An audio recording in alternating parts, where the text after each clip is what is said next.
Aujourd'hui, le lancement de la concertation pour cette police du quotidien de sécurité? C'est de permettre de nourrir la doctrine, en quelque sorte, pour le lancement de ces expérimentations qui auront lieu au début de l'année prochaine, à partir de janvier. C'est de recueillir les idées et suggestions, certes, des personnels de police et de gendarmerie, mais aussi de leurs interlocuteurs que sont les bailleurs sociaux, les entreprises de transport et bien d'autres. Je le regarde d'omettre, bien entendu, les élus et au premier chef les maires. Tout le monde est concerné du coup pour établir un schéma d'application à cette police? On essaye de faire une concertation assez large dans les semaines qui viennent. Oui, on peut considérer que tout le monde est concerné et que toutes les suggestions sont bonnes à prendre. Après, il s'agira bien entendu de trier et de synthétiser. Quand on parle d'expérimentation au mois de février, qu'est-ce que ça veut dire? Alors, on n'est pas certain encore à l'heure actuelle qu'une circonscription du Var sera retenue à titre d'expérimentation puisqu'il y en aura un certain nombre. Mais ce qui ne nous empêche pas de nous préparer, comme le disait M. le Préfet tout à l'heure, à la mise en place de cette police de sécurité au quotidien. Et qu'est-ce qu'on va expérimenter? Alors ça, c'est les sites qui seront déterminés par le ministère de l'Intérieur, sur lesquels l'expérience avec des organisations particulières de la police de sécurité au quotidien sera lancée.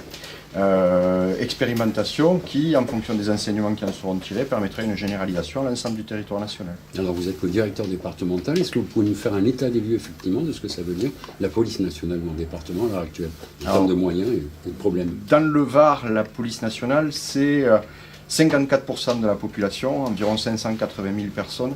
Le département du Var en compte un petit peu plus d'1 million. C'est 17 communes réparties sur 6 circonscriptions et c'est 1370 fonctionnaires de police, tous corps confondus.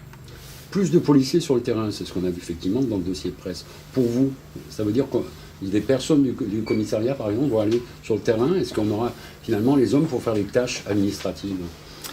Alors justement, il y a un dossier parallèle à celui de la police de sécurité au quotidien qui est étroitement imbriqué, c'est celui de la simplification de la procédure pénale notamment. À l'heure actuelle, il faut savoir qu'il y a un très grand nombre de fonctionnaires de police qui sont mobilisés par toutes les tâches propres à la procédure pénale, également à des tâches administratives.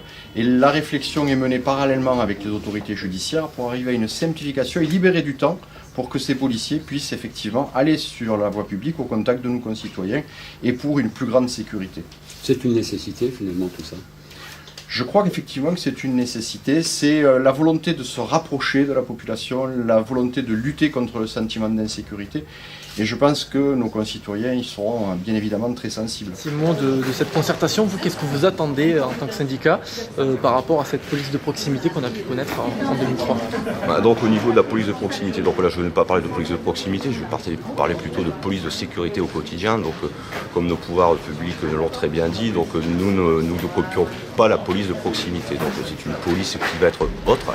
Donc nous au niveau du syndicat, donc ce qu'on attend, bien sûr comme d'habitude, donc on attend des effectifs, donc un supplément d'effectifs, avec bien sûr le matériel qui va avec, et qu'on puisse avoir nos collègues qui sont en police secours, qui font d'autres missions, puissent être appuyés par cette police de proximité, police de sécurité, excusez-moi, on a l'habitude, donc la police de sécurité, et donc qui permettra aussi aux citoyens de voir un petit peu plus de force de l'ordre et d'avoir un contact beaucoup plus proche que malheureusement avec les fonctionnaires qui font la police secours, qui sont amenés à faire des accidents, à faire des différends familiaux, etc. etc. Oui. En quoi est-ce différent de la police de proximité qu'on a connue ? La différence de la police de proximité, donc la police de proximité donc a bien son nom, donc proximité, sécurité, donc on joue sur deux mots, donc proximité, sécurité. Bon. Et quotidien. Ouais, et quotidienne. Donc quotidienne, donc le mot quotidien veut bien dire donc tous les jours, 24 heures sur 24. Bon, la police effectue son travail bien sûr 24 heures sur 24, 7 jours sur 7. Donc là, c'est un plus. Donc moi je le vois je le vois pour appuyer justement les collègues qui sont déjà en place et puis pour que nos citoyens puissent voir la police d'un autre œil aussi.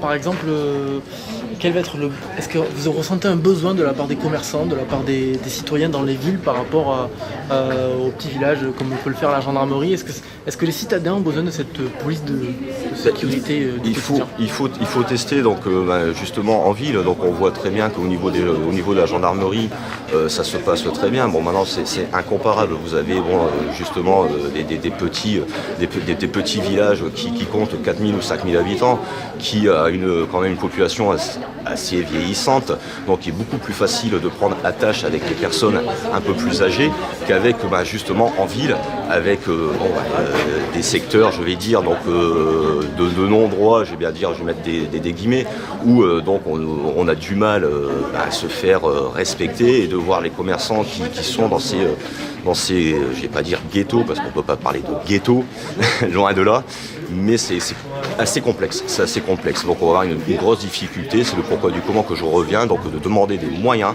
et surtout des effectifs pour faire cette police de sécurité au quotidien, et qu'on puisse vraiment avoir un bon impact, et puis donc que nos citoyens revoient un petit peu une autre manière de voir la police.